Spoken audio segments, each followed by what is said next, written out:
You are listening to Unravel with Natly Denise.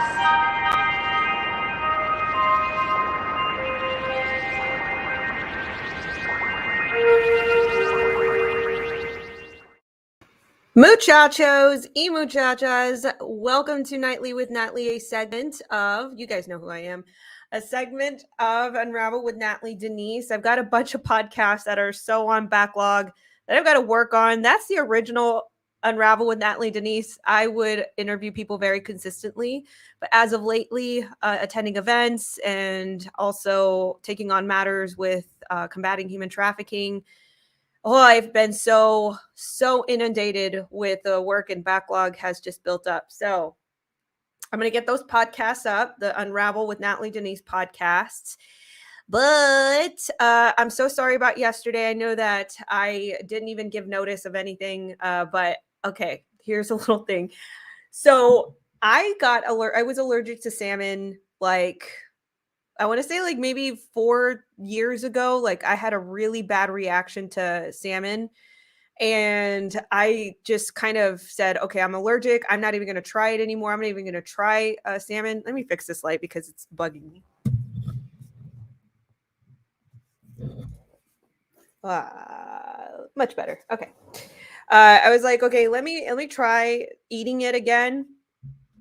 And I tried like one time after, all these years, and I was fine. I felt a little bit of sickness, but not too much. But then I ate it last night, and I was like, oh my gosh, I feel like not nauseous sick, but I just felt like my body wasn't processing it right, like the fish. And so I laid down to settle my stomach, and then I fell asleep. It was bugging me that much. So I just decided, okay, I'm gonna have to give salmon like a good time frame, like maybe once a month. I'll try salmon to reacquaint my body with it. So anyway, where are you guys watching me from? Let's see. New Jersey. What up, New Jersey? What's up, Jersey? Califas, what's up? Southeast Michigan, what's up? Love your work. Thank you, Ana Patricia. I really love that you guys love my work. I appreciate it. Upstate New York, what's up, New Yorkers? Pray for New York, guys. We're with you. New York strong. I know you guys are facing a lash of things. Dallas, Texas, checking in. What's up, Dallas? Denver, Colorado, Corpus Christi, Texas. It's raining pedal filing cabinets. I agree, it is. Something's going on. Nothing but fluoride and metals inside fish. Ooh, I don't like hearing that. That's probably what makes me sick. But I'm better today. I woke up a little bit like super tired. So yesterday, before we jump into the actual physical news, yesterday Project Veritas broke yet another story. And really, guys, this is probably like the most important work they can get into is busting the pedal filing cabinets. You guys get it? Pedal filing cabinets. You know what I'm talking about? And okay, so earlier this week, over the weekend, it was Saturday where this news broke, but news broke that on Friday, just the end of last week, there was a CNN producer that was actually arrested and charged with sexual abuse. He was recruiting or enticing mothers to bring their young daughters to him so that he could teach them how to be sexually subservient. How about we just call it for what it is? It was child trafficking. Like, you enticed mothers so that way you could child traffic the daughters and all that. Like, let's just call it for what it is. So he got charged, and yeah, it's bad as it is. But yesterday, Project Veritas broke another story, and this is on their YouTube. And basically, there is an additional. So this is not John Griffin they were talking about. There's an additional predator inside CNN who is also a producer, and the story in a nutshell goes that he is engaged to his fiance. His fiance has a teenage daughter who's 14 years old, and basically the whistleblower for this story, she acquired evidence that he was actually having these like sexual fantasies. on this about his fiance's or his soon-to-be stepdaughter, I guess you would say. And so she turned it into Project Veritas. We don't know who this person is, if if this person's going to get arrested. Apparently it's a guy. All I have to say is there's more than one. I mean, there's been a observable problem with CNN, but there is an additional, more serious problem at CNN, and that's the fact that they hold predators on amongst their staff, and let alone the anchors. The anchors are alone accused of harassment and assault. I mean, I think Don Lemon has an accusation, and so does who else? A Chris Cuomo. Yes, 𝘏𝘶𝘮𝘢𝘃 makes a good point. The VP of Sony, yep, and this happened actually over last weekend when I was traveling. I posted that on the Daily TrafficK. The VP of Sony actually got busted in a sting type of thing. I think it was actually like a vigilante sting, but nonetheless, yeah, the VP of Sony got busted. All these VP staffers of the most prominent, organizations and all this, and they're predators. It's absolutely disgusting. What's up, Sophia? Thank you so much for joining in and modding for me today. All right, let's get into some of this news, yeah, shall we? Okay, let's see. What do we got today? What do we have today? Let me turn off the AC because the AC pretty much blows Antarctica into my room, and I don't want to stay chilly. All right, let's actually start here. Omicron, the what is it? It sounds like Optimus Prime. It sounds like a Transformer. Omicron is here. It's spreading and it's going to increase. Masked Biden says. Unjuiced are looking at a winter of severe illness and death, he says. Tells Americans to get boosted and issue stark warning over new variant during meeting with Fauci. The fraud. President Biden issued a stark warning about the risks of Omicron. Guys, but Omicron is let's just hear what he has to say. I mean, there's so much mixed news about Omicron. On one side, it's not that serious, and then all of a sudden it is that serious, and then all of a sudden we're all going to die because we're not boosted and juiced. Can't make it up. This is what they're saying. Let's take a listen to what he has to say. Omicron is not yet spread as fast as it would have otherwise done, and that's happening in Europe. But it's here now, and it's spreading, and it's going to increase. For unvaccinated, we are looking at a winter of severe illness and death for unvaccinated. What? For themselves, their families, and the hospital they'll soon overwhelm. But there's good news. If you're vaccinated, you have your booster shot, you're protected from severe illness and death. Period. Number 2, booster shots work. 3, boosters are free, safe, and convenient. About 60 million people. All right, that's enough of that. Sorry, the volume was down as it is. I put it up to the highest and it still was pretty low. But yeah, so hey guys, he says, get your booster shot. It's critically important for the unjuiced. We're looking at a winter of severe illness and death, according to President Biden. That's what he says. He says that we're all gonna perish if you don't get your juice. We're all gonna perish. Nose over mask, LOL. I don't know. I don't know what to tell you. That's enough that I'm gonna spend on that news. But anyway, okay. This is a good point that Daily Mail is making. Segregation is back and it's spreading. The woke left is pushing racial separatism from high school classrooms to college graduations as a cure to hidden prejudice, writes Professor Wilfred Riley. Segregation seems to be returning to the USA. But look, it's not just like the CRT type prejudice where they're like, it's so weird that people can't catch on to what this really is, right? Like, we've seen this in history before, and all of a sudden we're making excuses that this is okay and that this is different or what. But it's not just CRT. Like, we're not looking at this at a racial type of aspect, but they're also doing this with the juice. You know, there are so many stories out there that are circulating. You know, this restaurant and that restaurant kicked us out. I think just yesterday, actually, there were like 6 veterans that got arrested in New York because they wouldn't show their cocoa passport or something like that, and they were trying to dine at a restaurant. Other restaurants are starting to get, you know, poor reviews because they're requiring the card, your papers. Let me see your papers, and then yeah, it's getting out of control, the segregation. So, but we're talking in this specific story, we're talking about segregationist in race, like race type things. So during the past few years, even Stop Township High School, located in the leafy northern suburbs of Chicago, has begun offering pre-calculus, calculus, and AP calculus classes exclusively for students who identify as Black.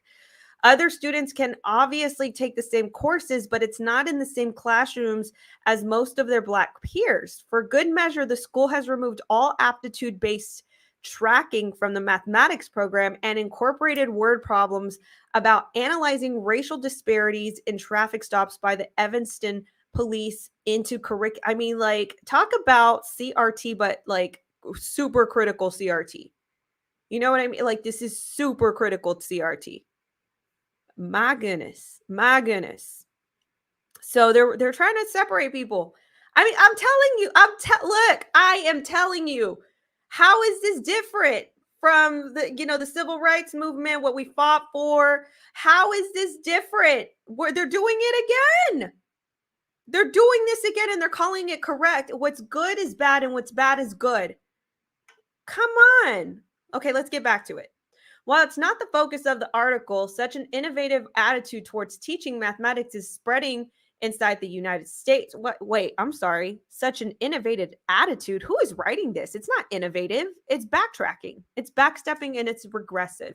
The USA Today article I have been quoting opens by praising algebra classes taught by Nadine 𝘱𝘱, where students learn math skills through singing, dancing, and drawing and problem solving as a team sport. More to the point, a woke form of racial separatism is spreading as well. The example of ETHS, this high school, hardly stands alone. A Denver public elementary school recently went viral on Twitter after announcing a playground night event open only to minority families. And this is the picture that we're looking at, and this actually did go viral on Twitter. Centennial Elementary, and it reads on their marquee, it says, Families of Color Playground Night, Wednesday, December 8th at 4:10 p.m. Families of Color Playground Night. Like, so only Blacks and Latinos can go? Like, how? This is an elementary school. This is what, it makes me so mad. It makes me so mad that this is what we're regressing to. And this is what we're teaching children. It's absolutely abhorrent, and it's horrible. It's horrible. We're regressing. The entire New York City school system faces criticism and potential lawsuit after announcing that it planned to separate all students by racial category as part of a social justice exercise, quote unquote. Down south in Atlanta, an already outstanding parent complaint accuses that city's Mary Lynn Elementary of segregating students by race. Apparently, Black children at the school were forced into specific classes and had access to only 2 of 6 early grade teachers. Here, what might at first look like Old South revanchism takes a surprise turn. The principal responsible was a Black woman who segregated the African American children to build community. This sort of thing is not confined to elementaries and high schools. As the Daily Mail recently noted, Western Washington University in Bellingham, Washington, has been slammed for creating openly segregated student housing, classifying the 4th floor of a sizable Alma Clark glass hall as Black affinity housing, not open to Caucasian students. By doing so, Western Washington University does not stand alone in emulating the past, but rather joins American University, Stanford University, University of Colorado at Boulder, Cornell University, and other well-known and highly ranked, other well-known and highly ranked institutions of higher learning. Adding to the back to the 50s vibe, most of these schools and many others are formally segregated graduation ceremonies. My gosh, these, while generally optional, all students can opt out to also participate in the big general graduation currently taking place at roughly 75 universities. It's abhorrent. It's abhorrent. That's the piece I wanted you guys to know, that, you know, how did we get, like, I guess the bigger picture is, or the bigger question is, how do we stop this? How do we stop this from keeping on? You know what I mean? Oops, I accidentally did this. My fault. It's my fault. How do we keep this from going on? You know, how do we keep this from perpetuating to the younger generations? It's not good. And the fact that this is happening at elementary schools, this is sick. We really, I would say wake up, people, but most people who listen to this newscast are awake. But it's so sad, you know? We're regressing. Pivoting on. Alec, actually, I'm going to do this one next. Update.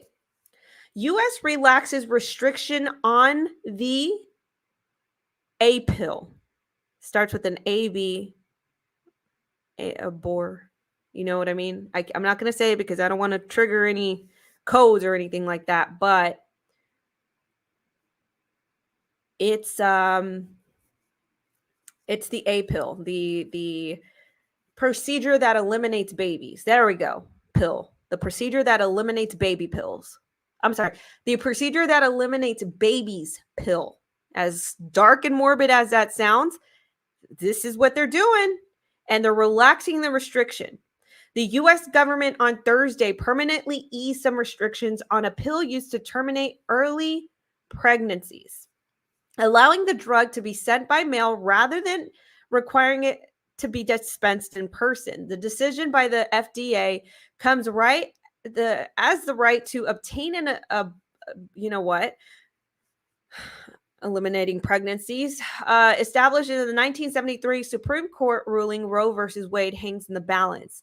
The medication, generically known as mifepristone, I think it's mifepristone, is approved for use up to 10 weeks of pregnancy and is also sometimes prescribed to treat women who are having miscarriages. Quoted, the FDA's decision will come as a tremendous relief for countless abortion and miscarriage patients, said 𝘱𝘗𝘓, Senior Legislative Counsel at the ACLU. Of course, it comes from the ACLU. This world is turning upside down. You hear me? The restrictions on the pill have been in place since the FDA approved the drug in 2000 and were lifted temporarily by the government earlier this year due to the planned apocalypse. The enabled women to consult healthcare providers by telemedicine and receive the pills by mail. The FDA's decision makes the temporary change permanent. As a result of the FDA rule change, many patients will not need to go to a clinic, medical office, or hospital in person to receive the medication, but can opt to receive the pill through the mail from a certified prescriber or a pharmacy. You understand how dangerous this is? You know, there are restrictions and regulations put in place for this already dangerous procedure as it is. But now, you know, there's so many other perspectives, scenarios that are now going to happen through this horrible decision. For instance, people who are not of age, children, you know, young people, teenagers who do these things, and then now they can really much more easier get this pill by, say, deranged adults who will do it for them. Oh, I'll get you one, whatever. But think about that. Think about that for a second. If younger kids can now just get this a procedure that eliminates baby pill, through any irresponsible adult, think about those scenarios for a second. Think about those scenarios for a second. So if we're talking about the world of sexual exploitation, for instance, something that I'm very niche in combating, let me clarify that, something that I'm very niche in combating, you know, the sex trafficking world, sexual exploitation. So if a child or a teenager find themselves in a very shady situation where they're being exploited by an adult, the adult gets them pregnant, that adult can now order this thing right here. They can now order it. Can you imagine how detrimental that is? I just want you to put that in perspective. Now they get to order this thing at will. So we're talking about a lot more of those scenarios where young people can get exploited and conceal the after effects of getting exploited, which sometimes is pregnancy. Look, there's been an agenda. I mean, I don't know what to tell you. There has been that agenda. You know, it's been part of the agenda a long time. Population, elimination, all those things.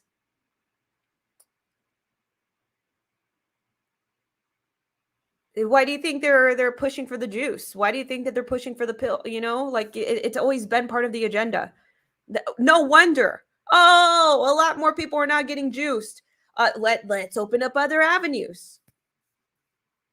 So that way we can, you know, control the population. Anyway, it's terrible. Absolutely terrible. This is big news, by the way. Big news. It's big news. It's terrible, but this is going to create a snowball of problems. All right, pivoting on. Sheriff issues a search warrant for Alec Baldwin's iPhone after fatal shooting of cinematographer Haley, I think her name was Helena, on Rust movie set. New Mexico cops want to review his text messages and photos. Oh man. Oh man. So recently, actually, Alec Baldwin, I should have covered this. But Alec Baldwin did that interview with 60 Minutes, and it was backfired on him because he you know, when you lie, when people lie, they always they always spin this web of lies, and they have to like cover up for the lie that they told, or they're not keeping up with their lies. You know, there's just so many, there's a web of trouble that they create for themselves. So when you trip up on your words and you say certain things and you can't necessarily keep up with all the lies, things start to conflict, details don't add up. That's how this interview went for him. I'm not sure if you guys saw that, but in that interview, it was very indicative that there was some sort of, I guess, I don't know if it was like he first claimed that she was his friend and all these things at the very beginning, right? But then in that interview, it was kind of indicative that they weren't friends and that she talked a certain way to him. And then there were other details that were very conflicting about the mechanics of how to use the revolver that he had on set. There was just a lot, right? There was just a lot. So I say all that, and I want to prime you guys with that because now it looks to be that there might be, and I'm just going to be very careful here, there might be some indication that this guy might have intentionally shot at Helena, the cinematographer. Let's take a look. Police in New Mexico have issued a search warrant for Alec Baldwin's phone after the fatal October 21st shooting of cinematographer Helena Hutchins on the set of his film Rust. The search warrant requested by Santa Fe sheriffs authorizes police to review all text messages and photos on the actor's iPhone, as well as any stored location data as part of their investigation. Judge David Segura, the magistrate in Santa Fe, approved the request on Thursday afternoon. Detective Alexandria Hancock referred to the warrant as affiant, I believe, said that they requested Baldwin hand over his phone, but the actor and his lawyer said that they require a warrant first. Oh, so they had already made the request for his phone. He said, serve me the warrant. Well, here you go, Alec Baldwin. Here's the warrant. Let's see the phone. Oh my gosh, guys. I honestly, you want me to know that? You want to know the truth? You want to know my opinion? I didn't think this was going to get too far. I mean, we already see how the Ghislaine Maxwell trial is going right now. You know, like it's not really getting a lot.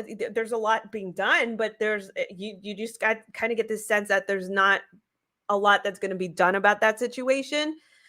Well, I for sure thought that Alec Baldwin was just going to get off. I didn't think that this was going to get to this point, but now they're like, okay, you want a warrant? Here's a warrant.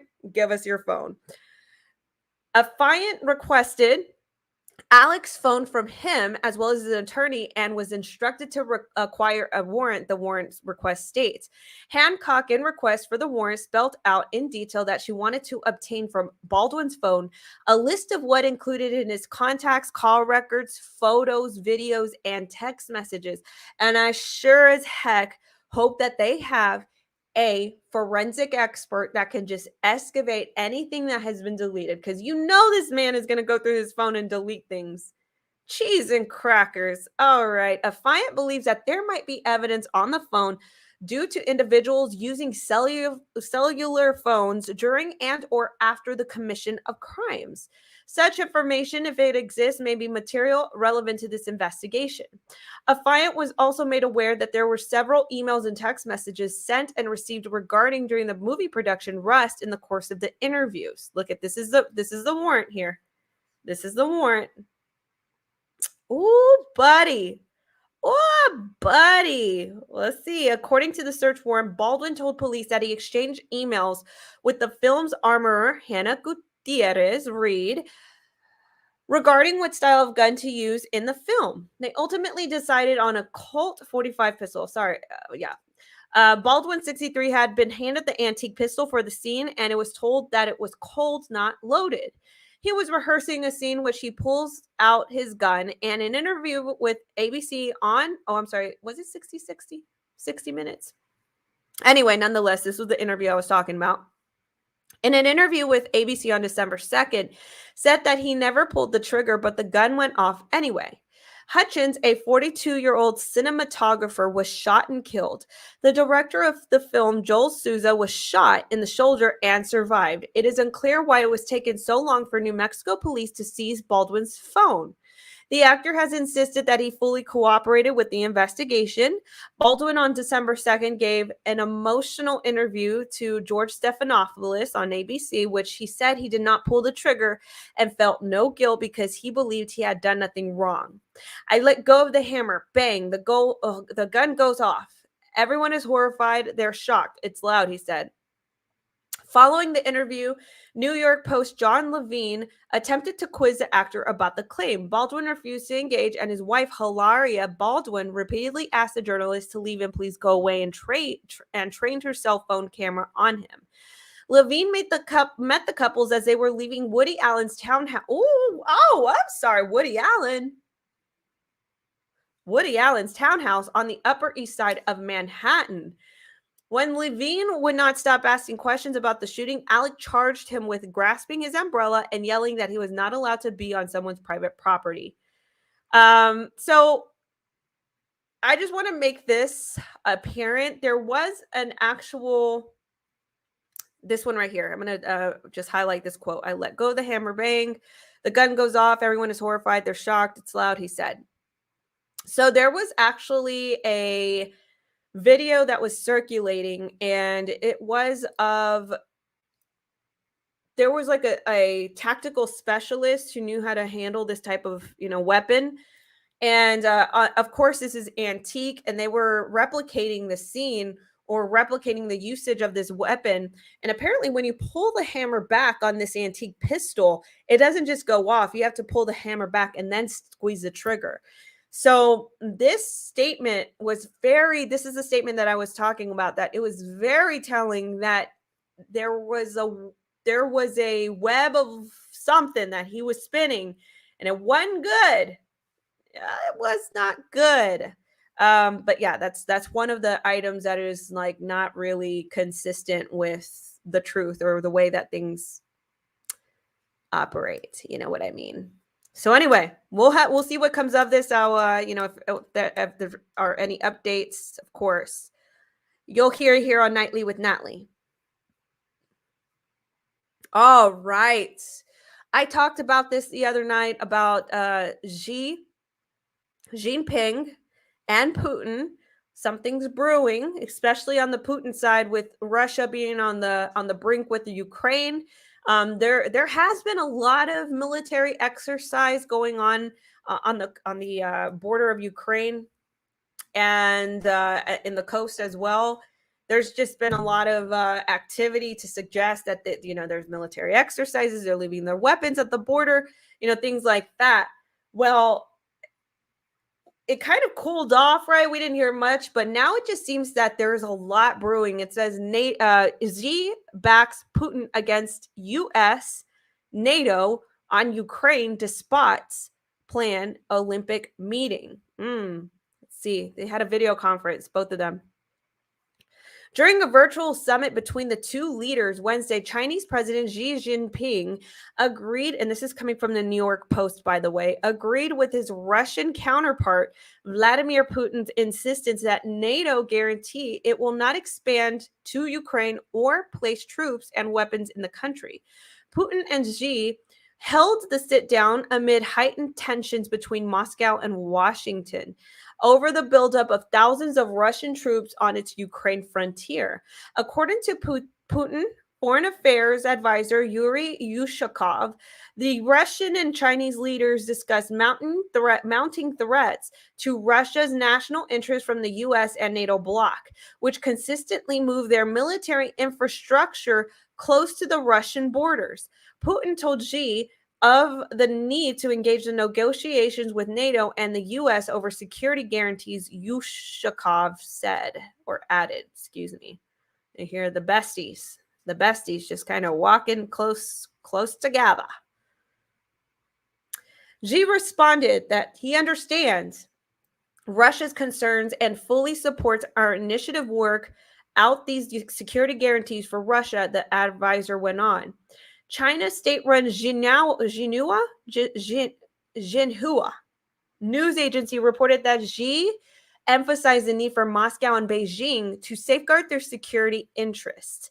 At present, certain international forces under the guise of democracy and human rights are interfering in the internal affairs of China and Russia and brutally trampling on international law and recognized norms of international relations, Xinhua quoted Xi saying. The two leaders appear to have forged a relationship after the U.S. sanctioned China over its crackdown on the Uyghur Muslim population and Russia over its illegal annexation of Crimea in 2014. A new model of cooperation has been formed between our countries based, among other things, on such principles of non-interference in internal affairs and respect for each other's interests, Putin told Xi. The Kremlin has repeatedly denied its plans for military action against Ukraine after U.S. officials warned allies that an invasion could take place as soon as early next year. Putin also said he plans to meet with Xi in person in Beijing in February and attended next year's Winter Olympics. The U.S., Canada, Australia, and Britain have said they will not be sending dignitaries to the Winter Olympics as part of a diplomatic boycott to protest China's human rights records. Other countries have said they won't be sending officials because of pandemic travel restrictions. It's getting a little dicey out there. Ken says, Putin is laughing at Biden, spelled B-Y-E-D-O-N. Oh, gosh. I don't know. Geopolitics is interesting. All right. Whew.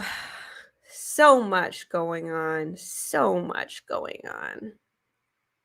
All right, I'm going to pivot here, and we're going to turn it into the Daily TrafficK, where I bring you the latest in human and sex trafficking news, as well as sexual exploitation news. So this is interesting. Hollywood always seems to catch up with itself.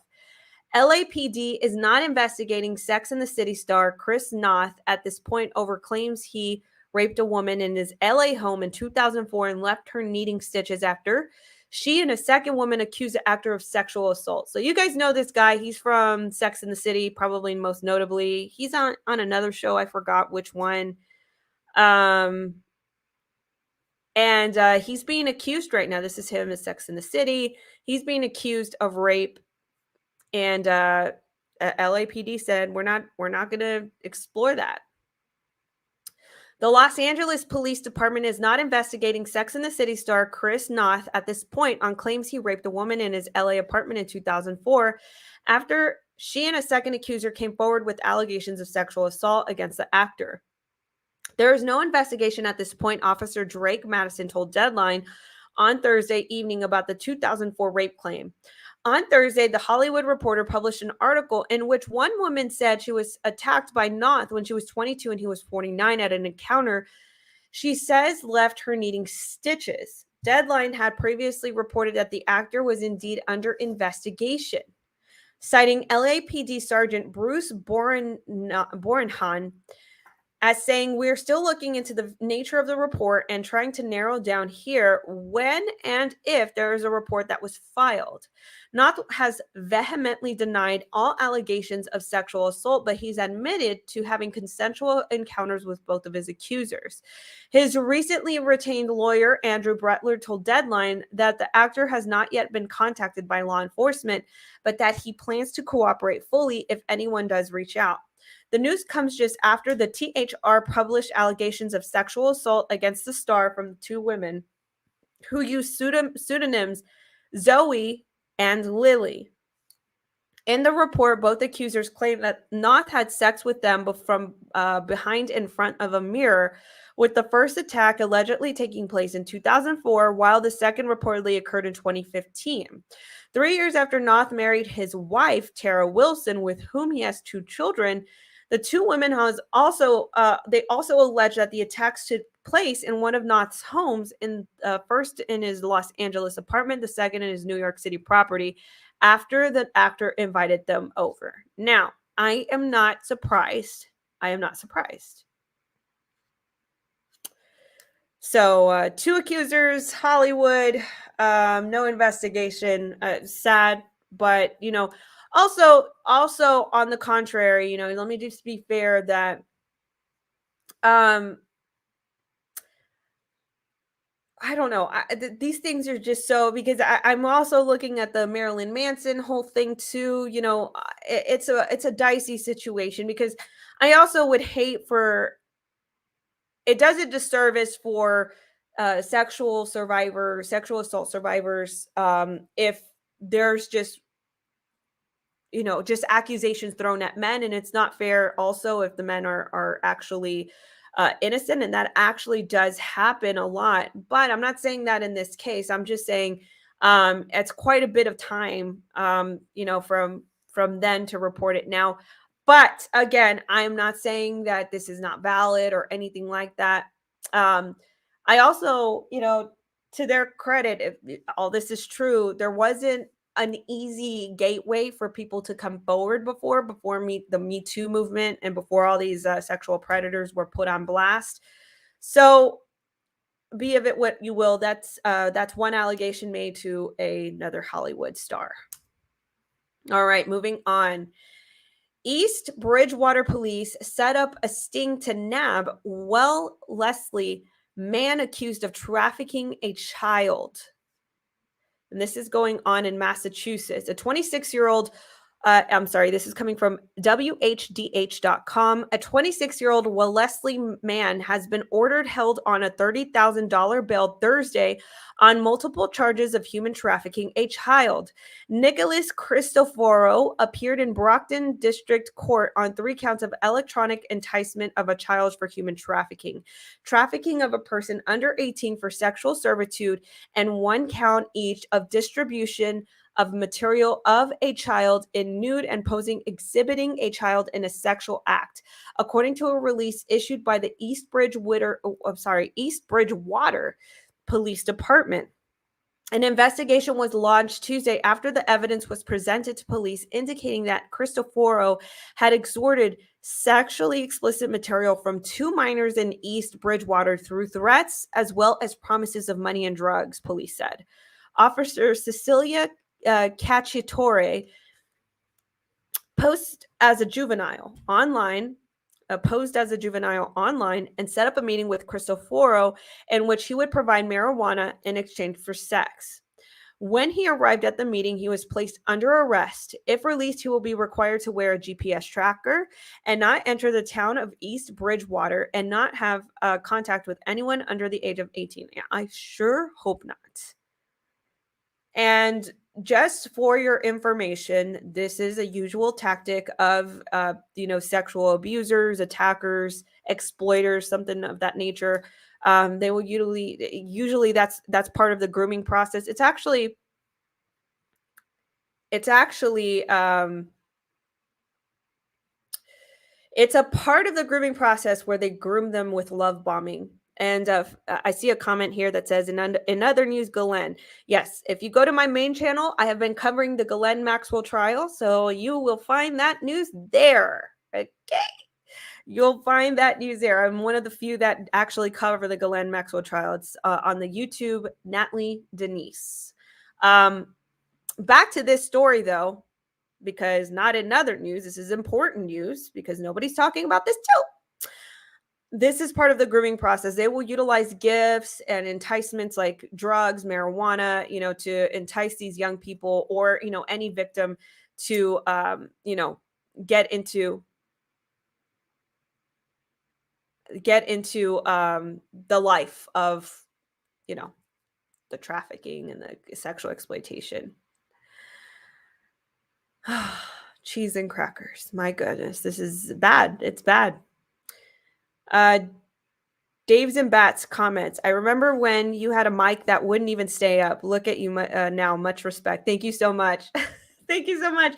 It's always good to look at the come up with my production and all these things. I'm very dedicated to my work. I love my work.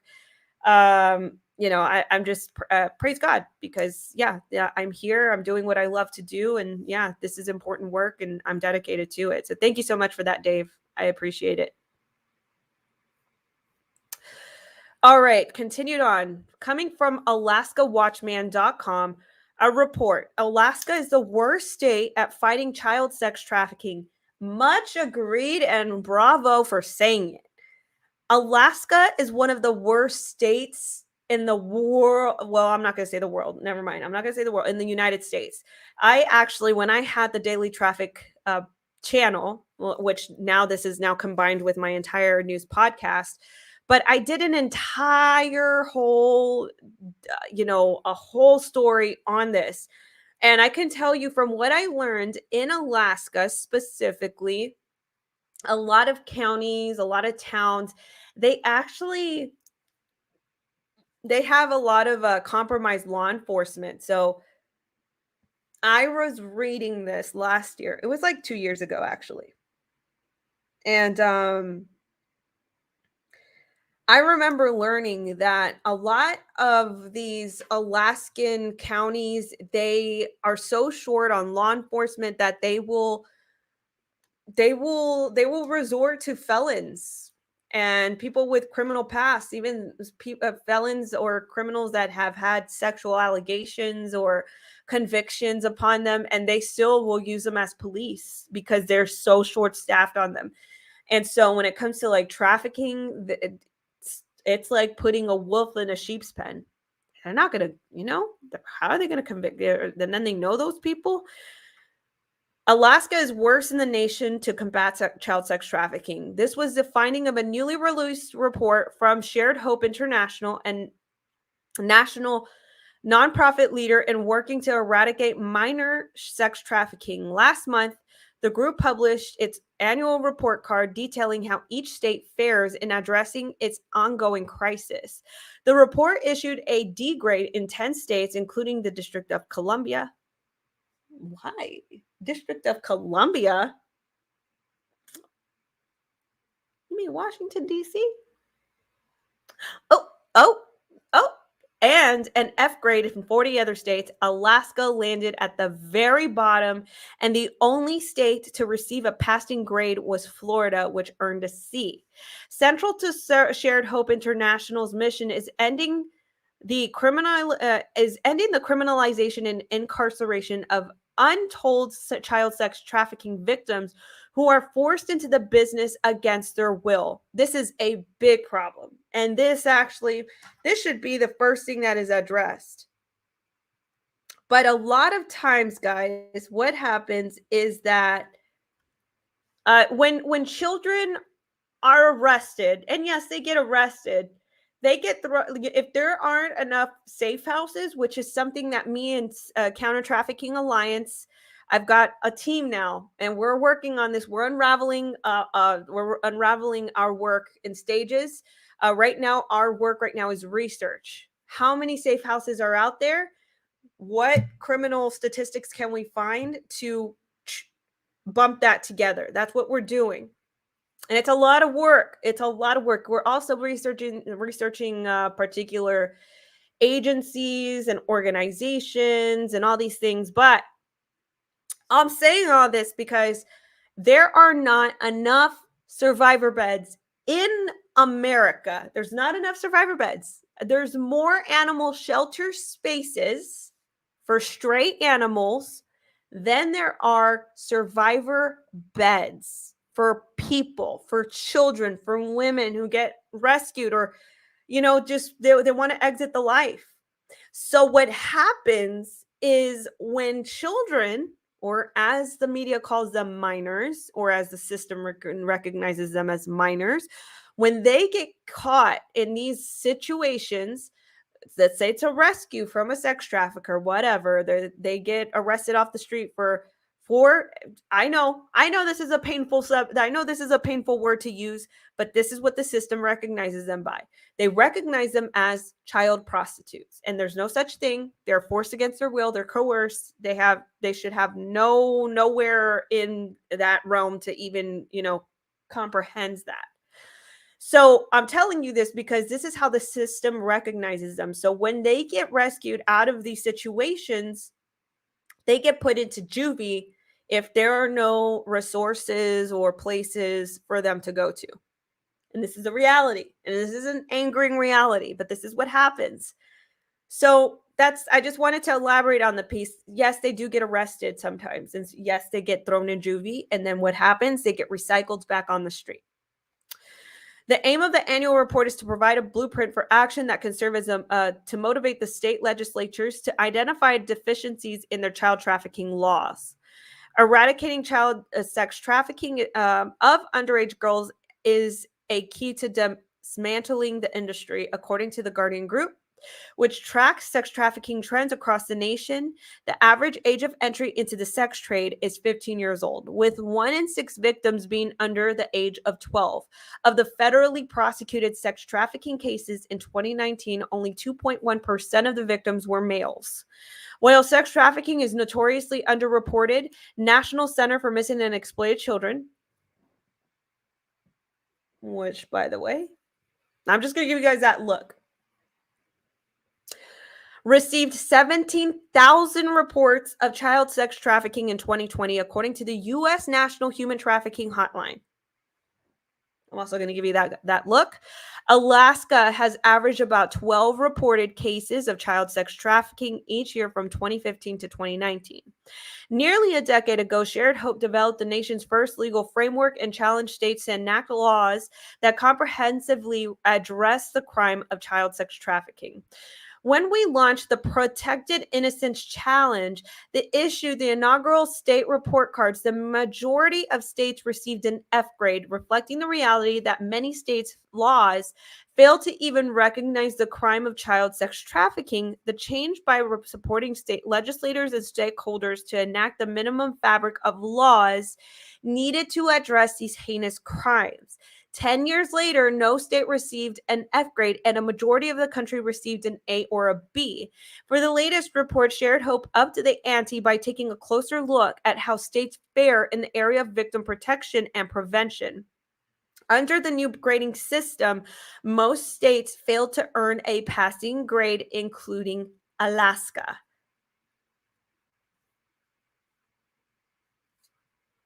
So I gave you guys the tea. I gave you guys the juice of why Alaska is failing the way that I'm going to try. Actually, you know what? I'm going to try to dig up that report just so I can maybe share it as one segment, because it's very long. It was a super long investigative report on Alaska. But, oh man, Alaska's in bad shape. Alaska is in bad shape. Bad shape.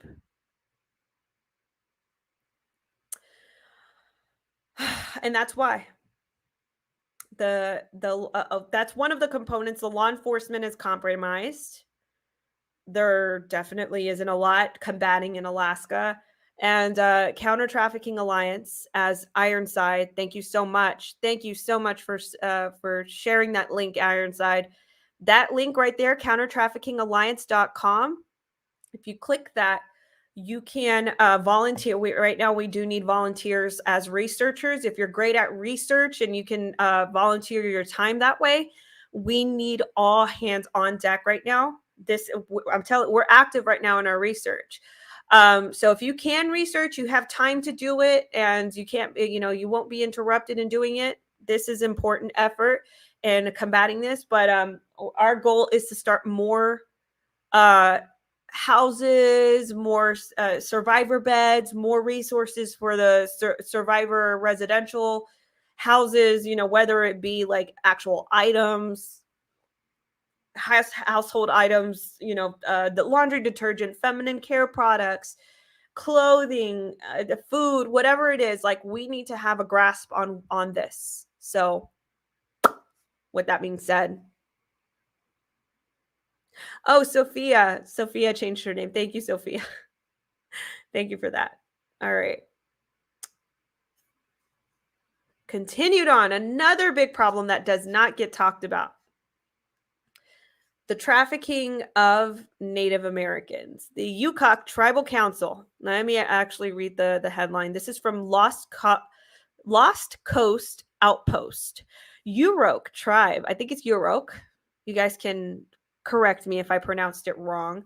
𝘏𝑗𝐻 tribe declares emergency following a series of human trafficking attempts. This is in, I believe, in Kentucky. Oh, no, I'm sorry. It's not. Today, the 𝘏𝑗𝐻 Tribal Council issued an emergency declaration in response to a spate of missing persons and attempted human trafficking incidents in the reservation and in 𝘿𝑗𝐻𝑒, where there is a disproportionate number of cases involving missing and murdered Indigenous women. Today, we're asking our local and state federal partners to take a stronger stand against the trafficking of Native women and girls, said Joseph L. James, the chairman of the 𝘏𝑗𝐻 tribe. While human trafficking and abductions have been all too common in the Humboldt County area, I ask all of our members to be extra cautious at this time. If you have to go into town, please take someone with you and let a family member know when you expect to return. In the last month, the 𝘏𝑗𝐻 Tribal Court received reports from 7 𝘏𝑗𝐻 women, including mothers with young children, who were approached by would-be traffickers. Thankfully, they were able to make it out to safety. In mid-October, Emily Risling was declared missing. The 𝘏𝑗𝐻 and Hoopa Valley tribe, in conjunction with the Humboldt County Sheriff's Office, implemented a coordinated month-long effort to locate her, but she has not been found. This is an example. The Hoopa woman was last seen near the 𝘏𝘶𝘮𝘏 on the 𝘥𝘞𝑜 reservation. The 𝘥𝘞𝑜 and 𝘏𝘏𝑚 Valley tribes are offering a $20,000 reward for information leading to Emily's safe return. The tribal council issued the emergency declaration through a resolution which speaks to the underlying cause of the MMIW crisis. According to the resolution, the intergenerational impacts of 170 years of violence, trafficking, and murder through missions, massacres, forced relocations, state-sanctioned indentured servitude, boarding schools, widespread removal of children from their families through the child welfare system, disproportionate incarceration, police violence, and high rates of gender violence are still playing out in this day and directly contribute to this crisis of missing and murdered Indigenous women and girls.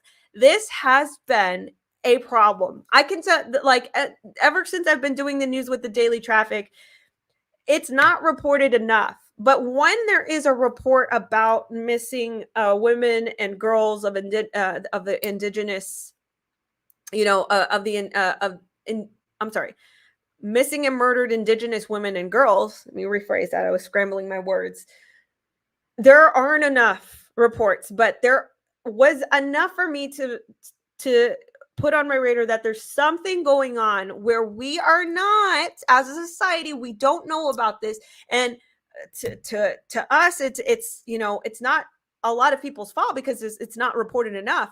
But I know that there is a consistency out there that reports, in what I can find, that there is a big problem in the Indigenous community of human trafficking, and nobody is talking about this. Nobody talks about trafficking as it is, but especially the Indigenous people. The people are not talking about this, but this is a problem. This is not at all on a political spectrum. I'm not playing, anything. Like, there is a legit problem. There is a legit problem with the missing Indigenous women and girls going on. We don't know what it is. This is trafficking is spooky as it is, but the fact that there is a community that has been targeted, and I don't know if it's the different sort of local government that the tribes have or what. I'm not too keen on their geopolitics or how that happens, or how it creates more allowances for this to happen, but something is happening that is consistent with the Indigenous people. And it's not just in the United States. I've also seen it in Canada. It's happening, and nobody will talk about it. I happen to find that, like, the way I get my news is through an algorithm I have created for myself. And I open the algorithm to even give me like township news, this type of thing. You would never know this.